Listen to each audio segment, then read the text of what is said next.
Olá pessoal, dando continuidade ao nosso estudo da história da salvação, nós vamos percorrendo cada livro da Bíblia, os principais capítulos relacionados à história da salvação, relacionado ao plano de salvação. Nós já vimos Gênesis parte 1, parte 2 e parte 3, em que nós vimos desde a criação, Adão e Eva, a descendência de Adão, vimos o dilúvio, né? Vimos também vimos o chamado de Abraão, né? Vimos toda a descendência de Abraão, Isaac, né? Jacó, e vimos que dos filhos de Jacó, os 12 filhos formariam as 12 tribos de Israel. E dentre esses filhos que Jacó teve, que passou a ser chamado de Israel, né? Foi com Lia e Raquel e suas servas. Dos filhos de Raquel, que era a mulher que realmente ele amava, ele teve 2 filhos, que foi José e Benjamim, que eram os 2 filhos mais amados. E José ganha muita proeminência na história bíblica, com uma história muito bonita, que se inicia a partir de Gênesis capítulo 37. E a gente vai iniciar a partir de hoje a história da salvação, mas a salvação em Êxodo parte 1, de 3 partes também que eu vou fazer, mas começando no finalzinho de Gênesis, desde a história de José e linkando com o chamado de Moisés no Egito, tá bom?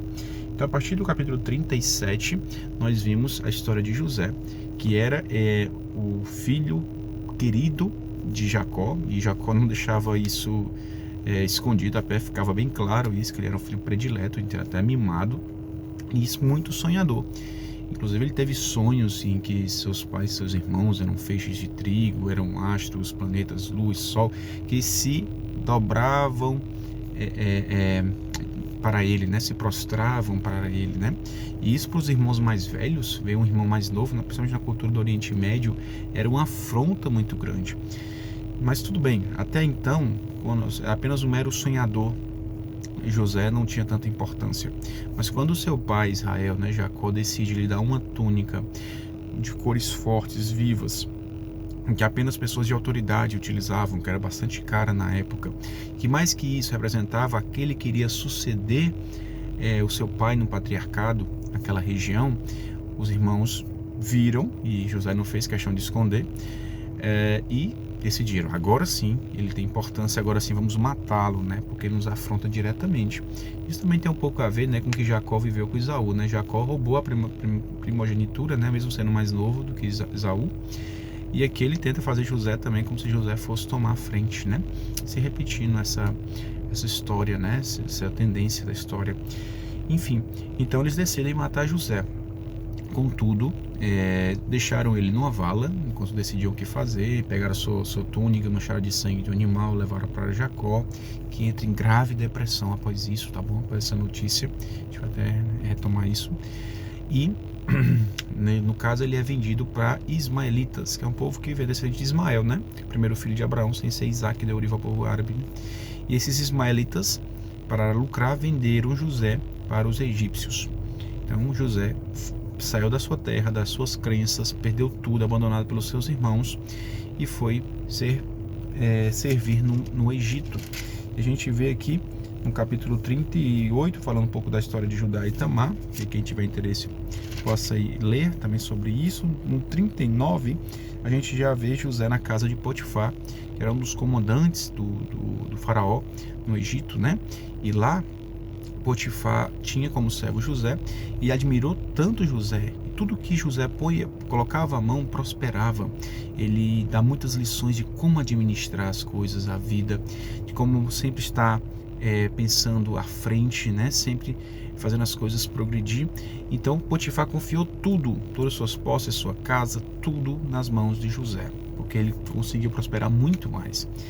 Porém, a mulher de Potifar se interessou por José, tentou levá-lo, né, a ter relações com ela algumas vezes. Ele se negou, inclusive no último momento ele sai correndo, na última vez que ela tenta agarrá-lo, né? E isso é uma prova pra gente, às vezes na tentação a gente tem que sair correndo realmente, sair das situações, das circunstâncias que nos levam a pecar, tá certo? Então, nesse caso, ele sai, porém a mulher consegue segurar sua veste, né? Então sempre essa veste está envolvida na história, né, de José. E aí, sentindo-se ofendida, ela denuncia a Potifar que José tentou violentá-la e José acaba na prisão. Ele deveria ter sido morto, tá bom, na cultura egípcia, mas ele foi para a prisão, talvez pela consideração que Potifar tivesse por ele. Ele ficou um tempo na prisão, né? E lá ele conhece o copeiro, que era quem provava as bebidas do faraó antes de beber, e o padeiro. E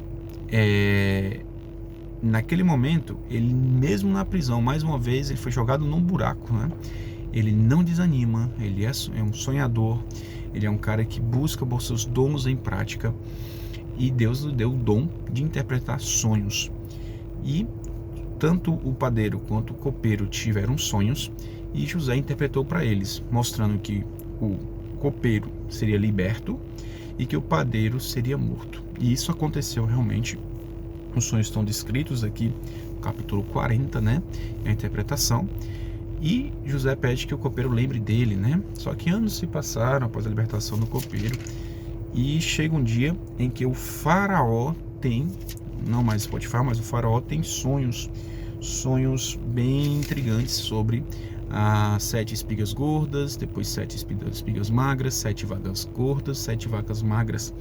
E ficou muito desorientado com esse sonho. Então, foi lembrado então que José tinha esse dom, e José já estava num grau de confiança tão grande na prisão que o carcereiro dava a chave da prisão para ele, e ele que tomava conta, mesmo sendo um prisioneiro. Então, onde ele estava, ele prosperava. Não há desculpas, ele prosperava. E ele é chamado até Faraó, ele interpreta os sonhos, falando que viriam 7 anos de fartura, e depois 7 anos de muita miséria e fome. Então, o faraó o chama para ser um homem de confiança, para organizar o que fazer nesse período. Ele administra muito bem a região, né, armazena, e isso é uma aula para a gente, né, de negócios, de relações interpessoais, de administração. E ele armazena durante 7 anos de prosperidade para passar bem nos 7 anos de seca. E ele passa a vender alimentos para toda a região, inclusive a região de Canaã, que passava muita fome. Ele tornou-se o segundo homem em poder no Egito. E é nesse período que os seus irmãos, passando fome, né, passam a buscar, capítulo 42, né, alimentos no Egito. E os irmãos dele chegam lá pedindo, José o reconhecem, se emociona, mas ele não é reconhecido, até pela forma que se vestiam, a aparência dos egípcios, né, que José passou a aderir, não foi reconhecido, né? E José cria um esquema para poder fazer com que os seus irmãos assumissem o seu erro, para poder perdoá-los também. Então ele faz com que os irmãos convençam seu pai Jacó a trazer Benjamim, que era o filho mais novo. Foi muito difícil, porque o pai já estava depressivo, foi uma luta muito grande, mas a fome exigiu. Então José entregou os alimentos, devolveu até o dinheiro junto nas sacolas na volta, né? Mas pregou uma peça no final, em que ele, para a segunda vez que eles foram trazendo Benjamim, ele colocou uma taça, né, de prata na bolsa de Benjamim, sem eles saberem. Na volta que ele estava indo embora do Egito para Canaã, ele manda os generais irem lá buscar, e eles viram que Benjamim havia roubado, né? E aí Benjamim ia ficar como escravo e tal. E no fim das contas, os seus irmãos reconhecem tudo que foi feito. Um de seus irmãos se oferece a ficar no lugar dele, né, para poder pagar essa dívida, né? E no fim das contas há um perdão. José se revela para eles, os perdoa, traz o povo de Jacó, de Israel, cerca de 70 e poucas pessoas, para morar no Egito, na época provavelmente dos Ixos. E é esse período em que os israelitas passam a morar dentro da região do Egito. Então, uma história muito bonita de perdão, que vale a pena vocês lerem, do capítulo 37 ao 50, e finalizar o livro de Gênesis. Nesse contexto, pessoal, o povo de Israel passa a morar na região do Egito. É quando os Ixos saem do poder, José morre, o novo faraó não conhece mais a história de José, e o povo judeu passa a ser escravo dos egípcios. Então, os 430 anos de escravidão no Egito, nós temos exatamente nesse período. em que eles foram para poder fugir da seca na época de José, e agora o outro faraó que não conhecia José escravizou os judeus. Então é nesse período, depois de 400 anos de exploração, que é levantado Moisés. Moisés é um judeu, filho de um casal judeu, que iria ser morto, porque há uma legislação na época, a semelhança do que aconteceu com Cristo, que mandaram matar as crianças pequenas, também as do sexo masculino na época de Moisés. A gente vai fazer essa midrash, essa comparação entre a vida de Moisés e Jesus mais para frente.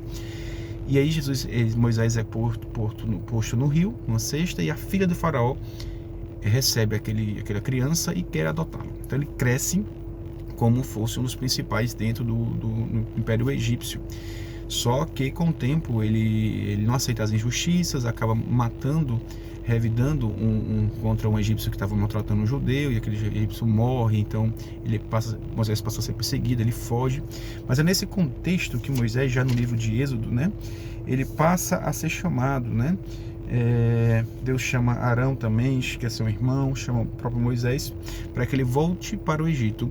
Deus se manifesta naquela sarça ardente, né, aquela planta que não se queima, chamando Moisés a resgatar o seu povo do Egito. E Arão, seu irmão, iria auxiliar nesse processo. E é aquela história, né, que nós vamos sempre ver, ela em filmes já, de Moisés indo até o faraó, pedindo para libertar o povo sobre a questão de pragas, caso ele não libere. Aí nós vimos a questão da água do rio Nilo virando sangue, os gafanhotos, a questão da morte dos primogênitos, que é a última praga, né? Várias pragas que vocês vão vendo aqui, são 10 pragas, né? Nós temos o sangue nos rios, as rãs, né? Os piolhos, as moscas, a morte dos animais, os tumores e úlceras, a chuva de pedras, e repassando nos capítulos, gafanhotos, né? As trevas, e até a última praga, que seria a morte dos primogênitos, que é quando vamos conhecer a história da Páscoa. Então, o faraó resistia, acontecia a praga, ele pedia perdão, depois voltava atrás. Então o que acontecia? Quando chegou na última praga, Moisés pediu para aqueles que pegassem o sangue do cordeiro, passassem nos umbrais das portas de suas casas, naquela noite, quando o anjo passasse e fosse tirar a vida daqueles primogênitos, né, do primeiro filho de cada pessoa ali, né, porque as pragas não atingiram os judeus verdadeiros. Nenhuma dessas pragas atingiu, porque a praga não entrará na tenda, como o salmista diz, daquele que é fiel a Deus, assim como as pragas lá de Apocalipse, a gente vai ver isso também.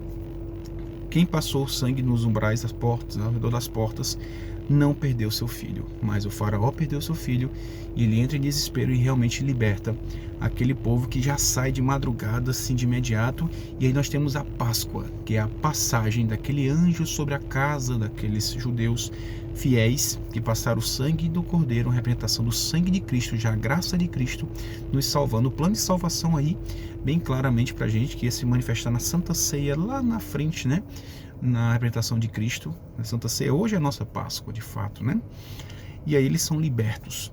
O faraó tenta perseguir, depois de novo, é o momento que vai ter a abertura do Mar Vermelho, né? Aquela história que nós já conhecemos. O povo judeu passa, e ao tentar persegui-los, os egípcios são mortos junto com o faraó também. Dessa forma, pessoal, a gente vai ter o início do êxodo pelo deserto, né? A partir do capítulo 12 para frente, né? A Páscoa, o início do êxodo, o faraó volta a perseguir Israel no capítulo 14, capítulo 15, 16, a gente vai vendo a providência divina naquele caminhada pelo deserto, Deus que dava uma nuvem para providenciar sombra para eles, as sandálias que não desgastavam, o maná no deserto, uma espécie de pão de mel que caía dos céus para providenciar comida para eles, né? Então Deus sempre esteve presente, os guiando, né? Guiando essa caminhada pelo deserto, por mais que eles resmungassem demais. E é isso que a gente vai ver a partir do próximo encontro, né, em Salvação em Êxodo, parte 2, um pouco mais dessa caminhada no deserto, do Egito até a volta à Terra Prometida de Canaã, e aos 10 mandamentos, quando foi dado os 10 mandamentos, tá bom? Pois era isso, pessoal, um forte abraço a vocês, Deus abençoe, graça e paz.